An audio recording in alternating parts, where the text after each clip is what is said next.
Hello everyone and welcome to another high-elo game of Age of Empires. Today we find ourselves in a holly jolly mood as we await what I hope to be an Arabian bloodbath between the Viper playing as the red Vikings and MbL playing as the green Aztecs. Now while the players herd their herdables, explore their immediate surroundings, and try to go up to Feudal as fast as possible, let's take a look at the respective civ matchup we'll be watching today. Now, the Vikings, man, do they love their infantry. All infantry coming with 20% extra HP and can be upgraded to get extra attack against cavalry. Now, I don't really expect to see that in this game because, simply put, the Aztecs don't have cavalry. Their unique unit is the Berserker, which is a pretty tanky, powerful infantry unit that does regenerate its health. I believe it's about 20 HP per minute, but that can be upgraded to 40 HP per minute. Now, to support the production of their infantry, the Vikings get wheelbarrow and handcart for free, which not only saves them 750 resources in total, but also about 130 in-game seconds of research time, which doesn't sound like a lot, but that's 130 seconds that they can be producing villagers instead of waiting for an upgrade to be researched. Now, opposing our red Aztec player, we have the red Viking player.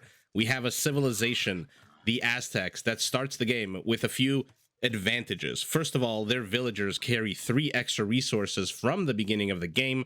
They start the game with an extra 50 gold, so basically they get loom for free, and all their military units are created a tiny bit faster than average. I believe it's about 11% faster. Don't ask me why exactly 11. Maybe somebody knows and can comment below. Now, militarily, the Aztecs focus on 2 units, the monk and the infantry. Some people consider their monks to be the best in the game because they gain 5 HP for every monk tech that's researched. So if you are playing Aztecs and if you research every single monk upgrade that's available to you, which by the way, they have access to all 10 monk upgrades, your monks will come with 95 HP compared to the standard 30. Now, to support the massive cost of gold that is required to upgrade your monks so much, Aztec relics get 33% more gold, or rather generate 33% more gold. So let's take a look later in the game if our Aztec player does decide to go for any of these 5 relics. And at the end of the game, we'll take a look at the gold count. It should be pretty high if they do.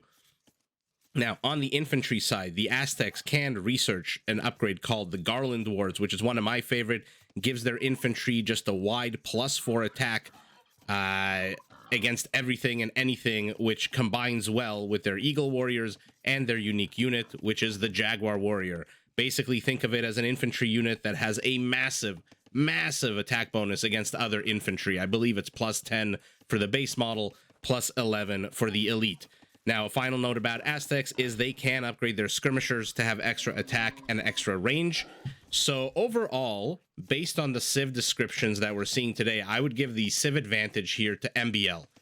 I mean, as I said, the Vikings are an infantry civilization, so if Viper goes infantry, the Aztec unique unit will just slice through them like butter. And the current meta that I've seen for Vikings is to get into late game and to go heavy into the Arbalest, which again, the Aztecs can counter with that last upgrade that I mentioned that gives their skirmishers +1 attack and +1 range. So overall, the Viper's going to have to get a little creative here, I think, to overcome the civilizational disadvantage that he finds himself in. In terms of the map, let's take a look at where the players are.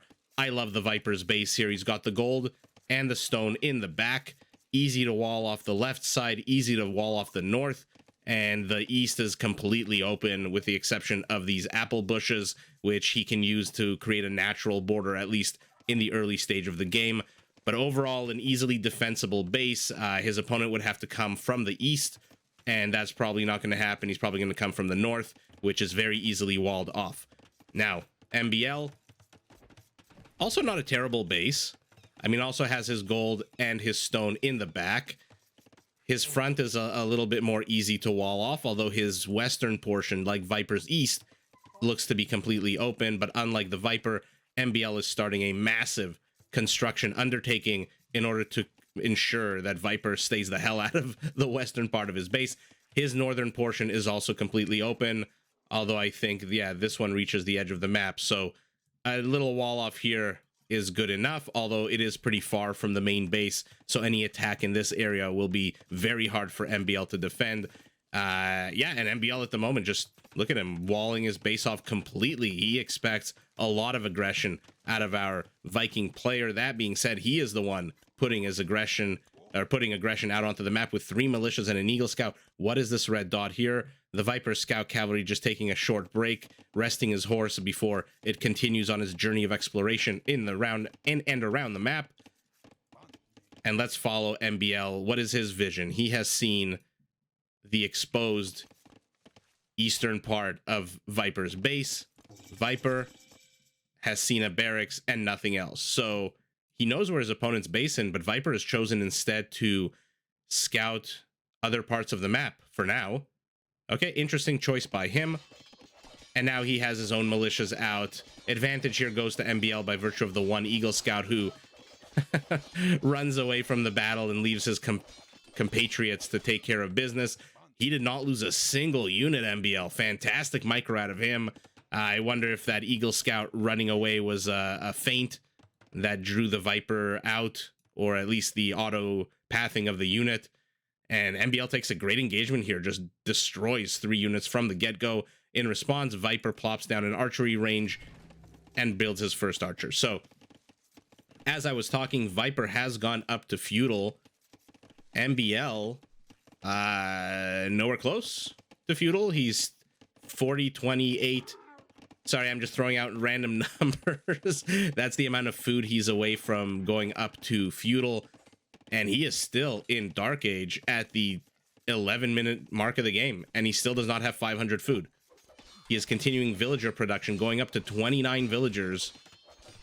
I wonder if he has high hopes for these militia and this eagle, this little band of brothers, to distract Viper so much that he doesn't put his own aggression out onto the map.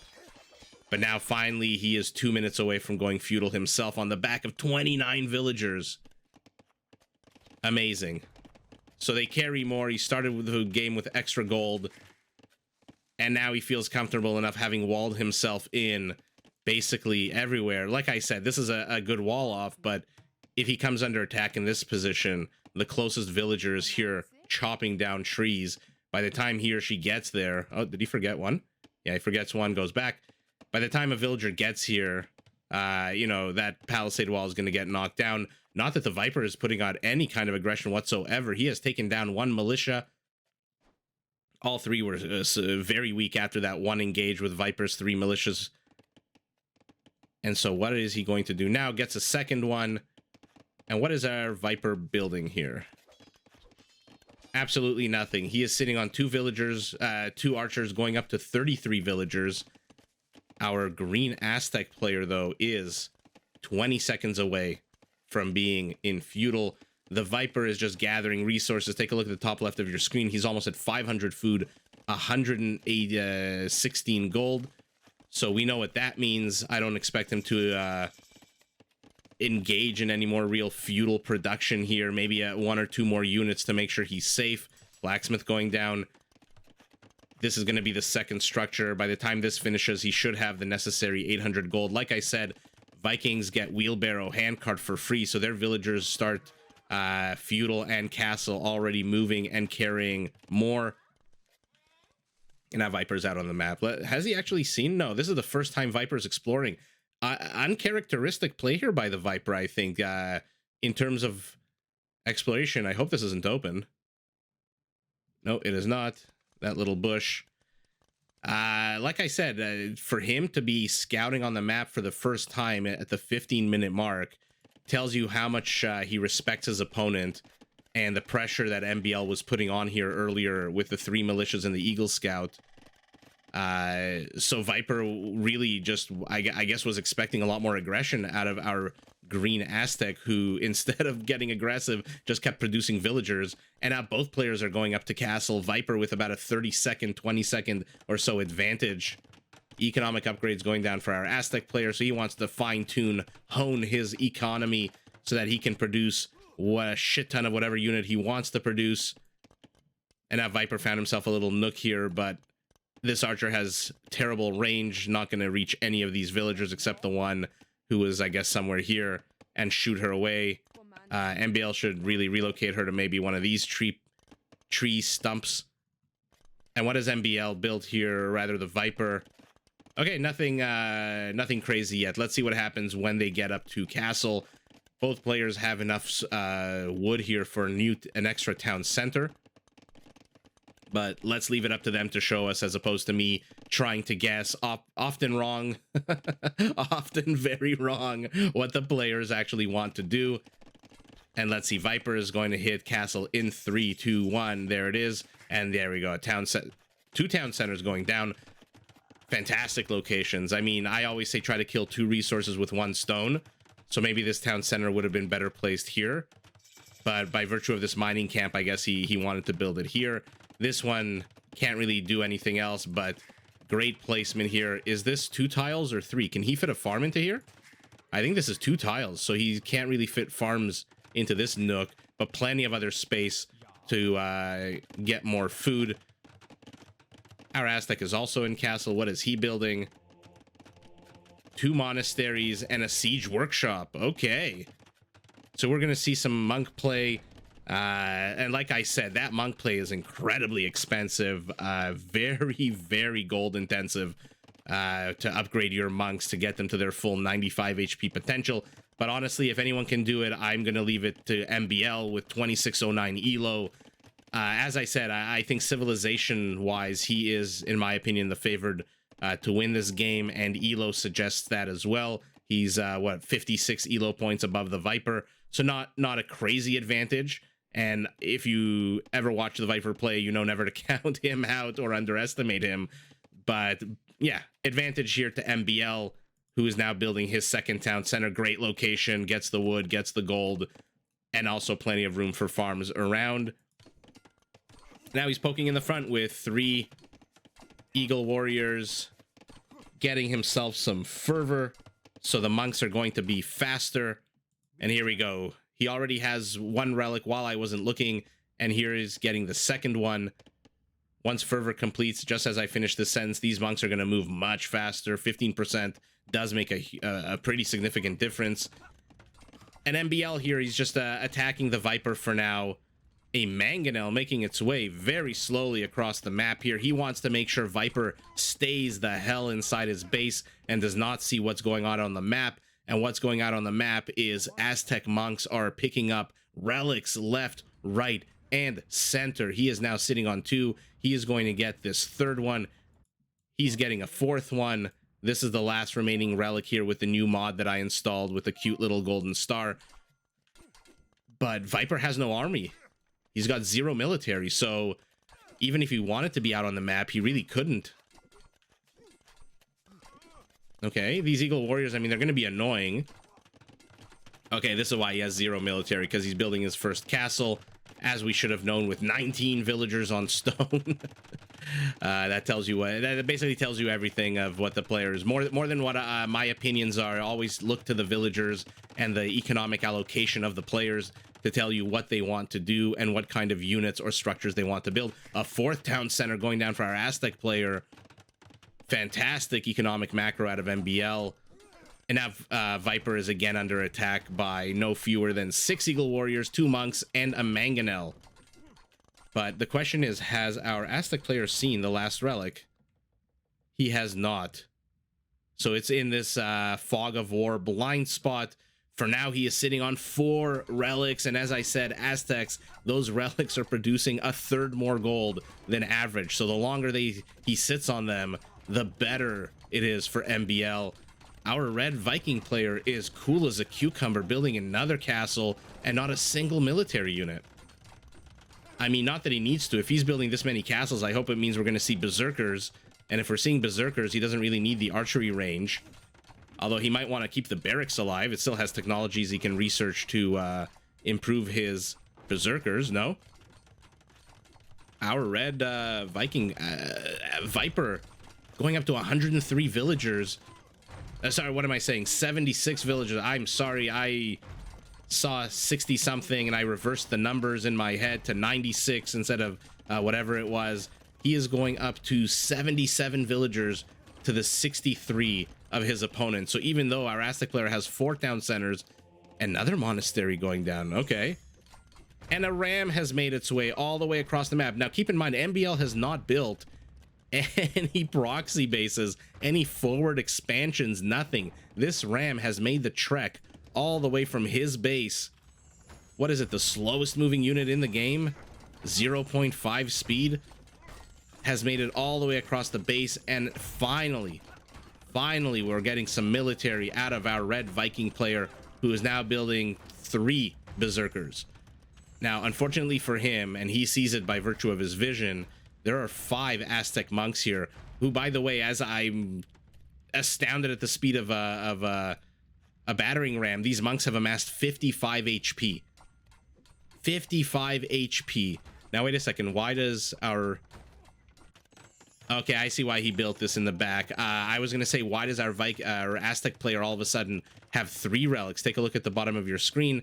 That's because he's relocating them, taking them out, and relocating them from the front of his base to the innards of his base. Brilliant move here by our Aztec player. The only comment I would say is maybe leave this inside the monastery to collect gold while your monk makes his way. Otherwise, you're losing, what, 30-40 seconds of gold collection time. Okay, I was going to say, where the hell is our Viking player's army? He's going up to 11 berserkers. 7 are on the field. This scout... Oh, I was going to say, I thought this red dot was the scout cavalry, but no. Okay, Viper possibly planning a cheeky little wraparound here. 3 berserkers making their way slowly to the western part of the map. He's going to see these monasteries with the flags. He's going to know what that means.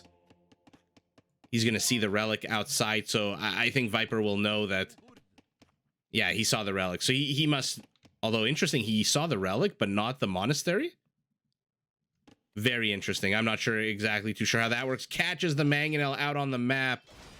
Terrible loss here for MbL, who is now going up to 93 villagers to the 95 of Viper. Very beautiful castle placement here by Viper. I would say probably the best he could do in the middle of the map at this point. Look at the low ground all around. Has to be careful to not give up this hill, though, to his opponent, because that does seem to be the higher ground. Finally, those Eagle Warriors that started the game are dead, but our Aztec player does not care because he is going up to Imperial at the 30-minute mark of the game. And now we have our first Aztec berserkers. The beauty of Aztec monks. Like I said, some people can say, and including myself, by the way, consider them to be the best monks in the game. I know there are other civs where, you know, monks get different advantages. Their technologies get replaced with, what is it, food or wood cost? I forget at the moment. But I still think the fact that they have 95 HP and their relics generate more gold just makes them the best in the land. And now 4 monks will shoo away 9 berserkers, but not before 10 berserkers, not before stealing 2 of them. Yeah, I mean, this is the only spell casting unit in the game, right? And the spell is fantastic. It converts your opponent's army to yours. But does Viper even care? He is sitting at 30 berserkers, finally going up to Imperial himself, getting iron casting, getting arson. Our Aztec player, though, hitting Imperial and researching a slew of economic upgrades instead, although he did get the attack upgrade also. Okay, Viper to the north, Viper to the south, Viper to the west. So we've got berserkers everywhere. As I said, a holly jolly bloodbath is what I'm expecting in this game. These are 2 incredibly strong players playing 2 civilizations that literally can just punch each other in the face like 2 very strong boxers. And that's what I'm hoping to see. Beautiful. Beautiful. You love to see this unit. Look at how pretty that uniform is with the Jaguar pelts. I mean, advantage here has to be to the Jaguar player, right? I mean, he attacks on a 12 plus another 10 bonus against these berserkers. So he attacks on a 22. The berserker has a 3 defense. So every swipe of this club knocks 19 HP off of these berserkers. So 4 hits from a Jaguar and those berserkers are dead. They're now joined by their deserter friends who have enlisted in the Aztec Imperial army. The Jaguars even the feral wild ones are on the side of our Aztec player and are attacking our poor defenseless Viking villagers. Just kidding, not so defenseless. They have their own swords. Okay, so it's shaping up to be a battle here in the center of the map, I think. 24 berserkers. Sorry, I'm trying to click up. 10. Okay, I mean, the Jaguar Warrior is the better unit, but not when it's 24 to 10. I mean, where are you going? Even with the monk converts, the numbers I think still don't make sense. Oh my god, imagine with the high ground. Viper should not be engaging into this at all. I mean, an extra 25% attack by virtue of being on the high ground. Are you kidding me? Those Jaguar Warriors are going to shred through these berserkers. Loses a Treb, though, does our green. Does our green Aztec. Let's see what the Viper is planning with this little side hustle. Okay, he's building housing here. Okay, we have a train, another villager just hanging out. And another castle going down. Beautiful placement. Also, Viper is picking the best places, I think, to build his castles. But, I mean, take a look at the kill count. He's killed 40 to MbL's 13. But so far, I mean, it's 36 minutes into the game, and not really much has been accomplished by either player here. I wonder if we're building up to some giant, cataclysmic, hopefully bloody bloodbath here. Bloody bloodbath.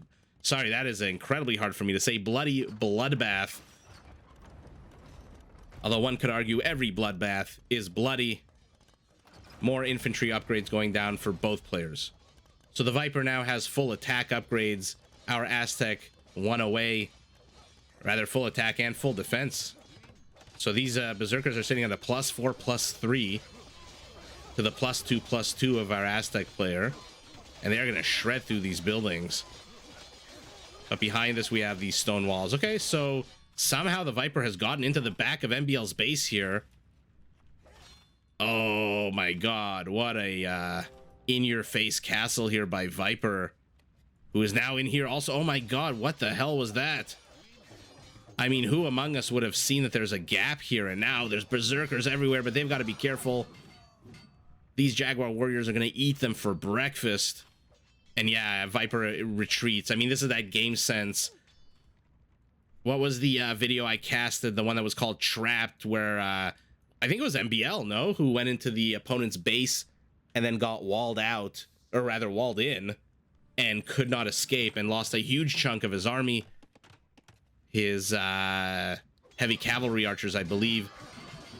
Nice. I love these kinds of engages between unique units. But I mean, look at this. Look at how the Jaguar Warriors are just eating these guys for breakfast. What did he lost 3 or 4 to how many of Viper's berserkers? So Viper has to be careful.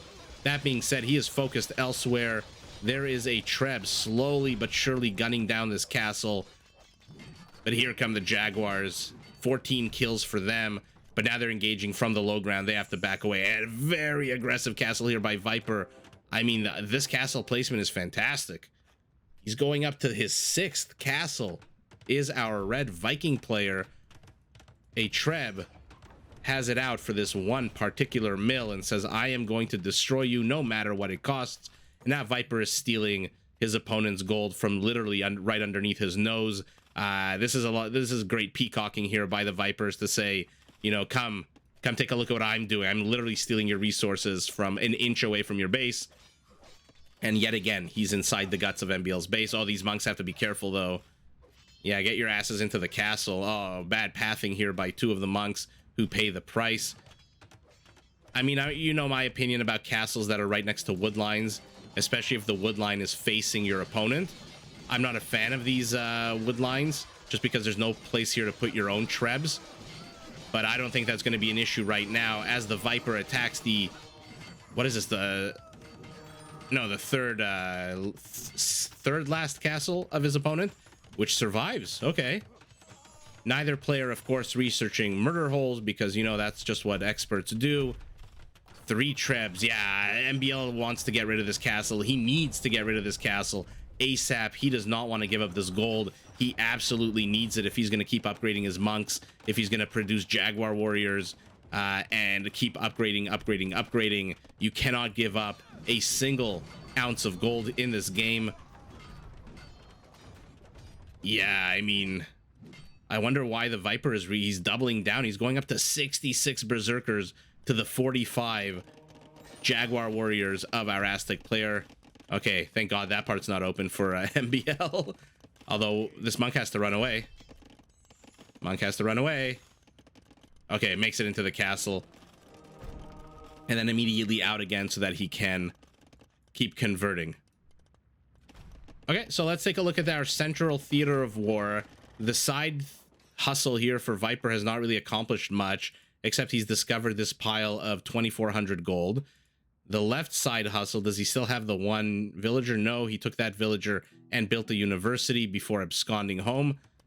And my God, Viper is really just, he's on this gold, he's on this gold, he's on this gold. Yeah, he is just everywhere. These houses are not going to stay long against upgraded berserkers. Are these elite, by the way? Yes, they are. Attacking on an 18. Jaguar Warriors, not to be outdone, also attacking on an 18.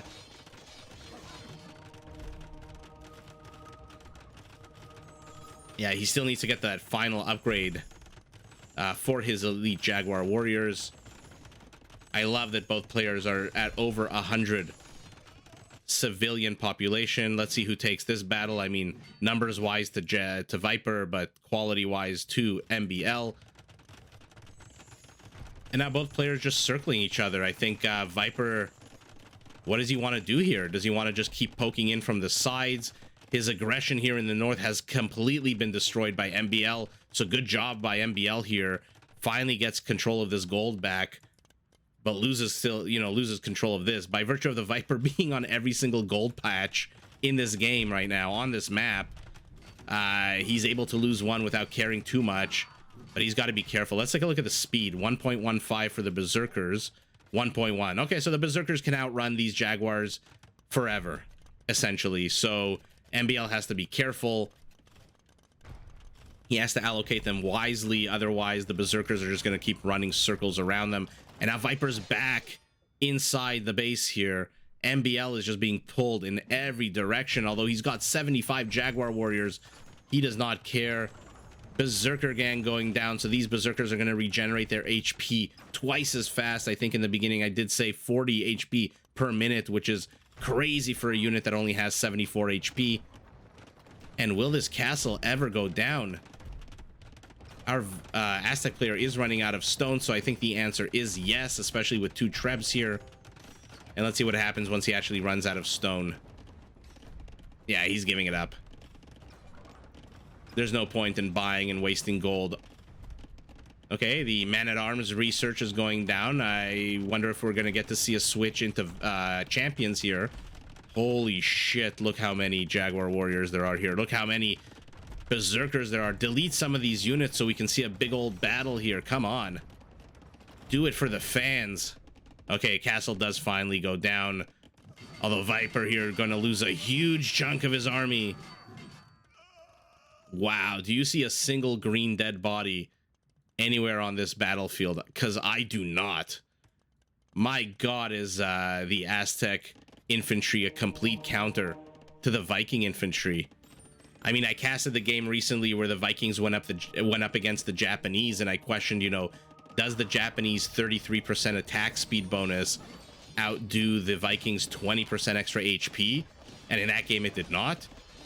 But this is another, you know, clinic on infantry here. I mean, Viper, what can Viper really do? I mean, he can go into Arbalest, but that's going to take a lot of resources, which, by the way, he has 1,400 wood, 3,400 food, 4,000 gold. 4,000 gold. I think what happened is the Viper saw that his opponent took all the relics. I mean, we're talking about the Viper here. He has map vision. He knows what's going out on the map.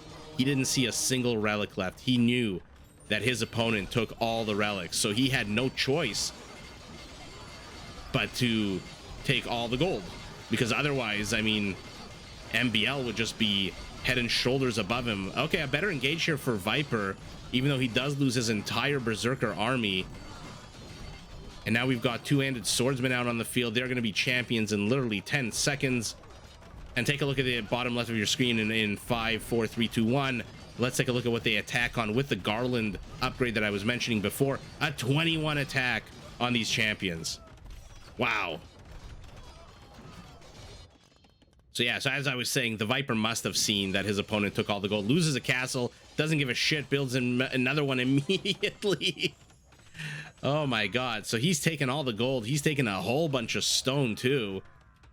Our Aztec player is down to 1 castle, and he has been pushed back into his base. How is that possible? His Jaguar warriors demolished these berserkers. How did he get pushed back so far? I mean, the Viper's got castles, but Jaguar warriors should be able to destroy those. Okay, our Aztec player unfortunately loses both his trebs. Yeah. Although he does see the construction of this second castle here. And he is just pumping out champions. He is sitting at 22 Jaguars, 40 champions to the Viper's 65 berserkers. Oh, take a look at the top left of your screen. This is why Viper wants all that wood, all that gold. He's researching heavy scorpion. This is why he has 4 siege workshops. He is basically saying, I know my opponent is going to go pure infantry. I mean, they're Aztecs. What can they do? They can go infantry against this. The second he saw all of this infantry, the heavy focus, immediately tech switches to siege. And not that crazy of a tech switch, just 1 upgrade away. Definitely had the gold for it. And now the scorpions are out, and now MbL sees the scorpions. We'll see how he decides to react. What can he actually do but start putting on the pressure himself? Otherwise, Viper's just going to steamroll him as he's doing right now. Taking castle fire, taking scorpion fire.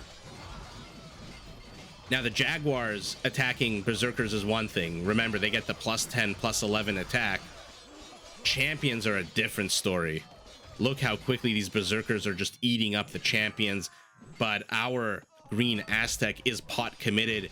He has no choice but to go for champions. He has no gold, even though he has all 5 relics. And what is he researching now? Redemption. Okay, so he wants to convert these siege units. Brilliant move here. Brilliant move. I was gonna say, how is he gonna react? How is he gonna counter these siege units? And he's gonna counter them with monks. Unfortunately for him, this is not 15 minutes ago where he had a shit ton of monks. He has 3 monks and 120 gold in the bank. Our Aztec player is baroque as a joke, and now the Viper is pushing up the guts of his base. So I think we're probably gonna see one big engage here. Which I'm hoping, for the sake of all the viewers, MbL wins, so that we can keep watching these 2 players just beat the shit out of each other. But I suspect the Viper is going to take any kind of frontal engage here. I mean, come on. 22 scorpions. This reminds me of 1999 when I used to play 1v1 deathmatch. And randomly, most of the games, 9 out of 10 would be Arabia. 1 out of 10 would be Black Forest. And there would always be that one player who builds, goes for Celts instead of Franks, and then builds a shit ton of these rapid firing scorpions. And then in the choke points of Black Forest would just demolish his opponents. Everyone else would play Franks. You know, 70 paladins would come charging in through a choke point. You could count to 5, and all of a sudden the paladins would be melted. Okay, while I was yapping on about the past and reminiscing, our Aztec player has upgraded his mangonels to onagers and now is building his first. Although, as I said, he's broke. So, unfortunately, I don't know what to say here. Look at the Viper's resources at the top left of your screen, and then look at MbL's resources at the top right of your screen. He has barely enough gold to build champions, and here they come streaming forward. Nope, pulls them back.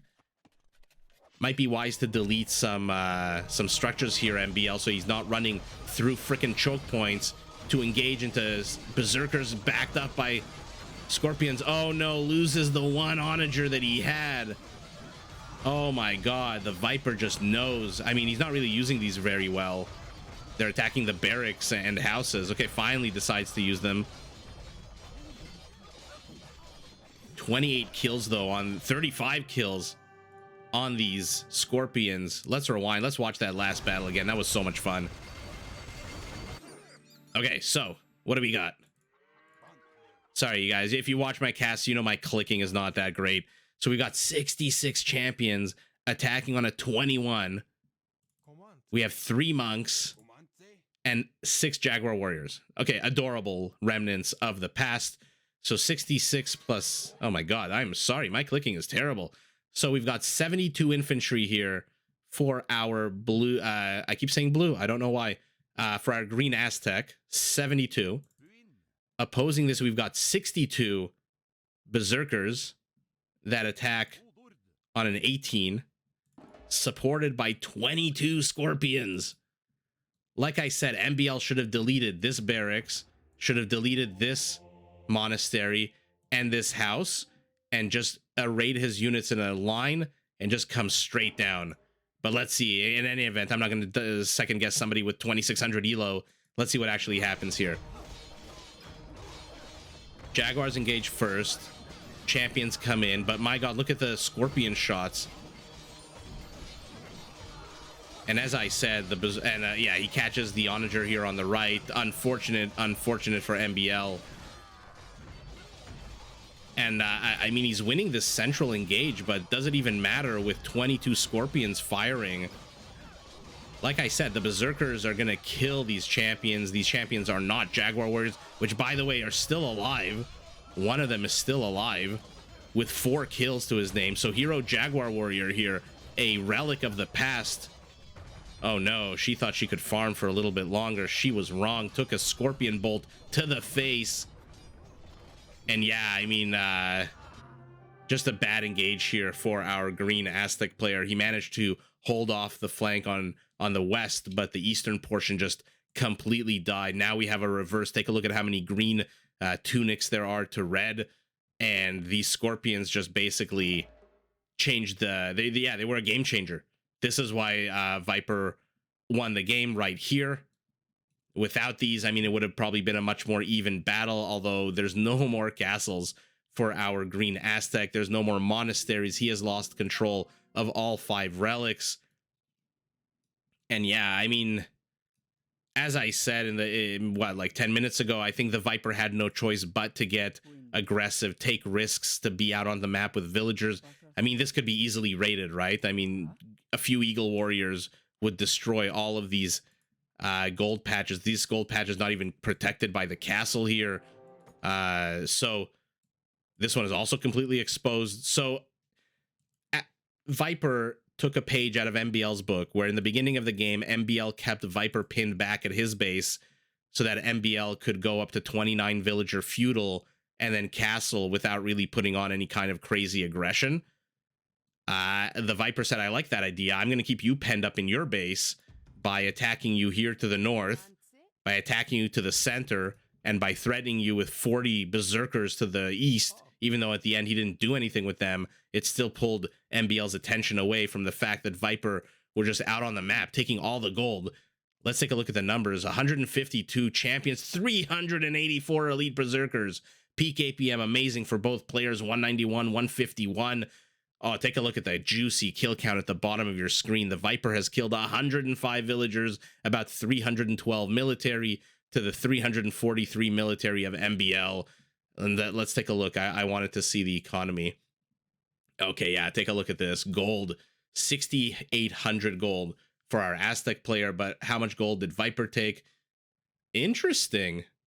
I mean, I would leave it up to somebody, because I'm new to this analysis table, or whatever you want to call this, the statistics. Does the 1,800 gold here include the 6,800 relic gold? Because if it does, the Viper, this would be 12,000. This would be 21,000. That's 9,000 gold difference, or 8,000 gold rather difference between our players, which is insane. I mean, take a look at the stone count, almost double. The food count for our Aztec was better, but the wood count for our, the wood count for our Aztec was better. The food count for our Viking was better. But overall, let's go back to the map. Yeah, just, I mean, take a look at the map at the bottom of your screen. There's red everywhere. Green has been pushed back into his base. Lost this entire production area of 1 barrack, 2, 3, 4, 5, 6 barracks, maybe even this one, the 7th one. And without those, and without any resources whatsoever, I mean, what can he do? Tech switch to skirmishers right now? That's not going to happen, and especially not with 22 Scorpions out on the map. So overall, fantastic play here by both players. Lots of very smart 40 chess moves, but I really wonder if the Viper did notice that there were no relics left, which means that his opponent took them all, which means that he had no choice but to take the bigger risks here and go out onto the map and just take all the gold, whether it was contested, neutral gold, like these piles over here, or whether it was his opponent's gold, which was right here. I love that annoying cheeky castle that he built. But wow, what a crazy Christmas Day massacre here. And overall, Viper gets the hard-fought W. GG to both players, and happy holidays to everyone who has been watching my videos, liking, commenting, subscribing, and even if you don't do any of that stuff, if you still watch, happy holidays. And even if you don't watch, happy holidays, and I'll see everyone tomorrow. Did you enjoy this video? Check out these other clips and make sure to subscribe and enable notifications so that you're notified of my latest uploads.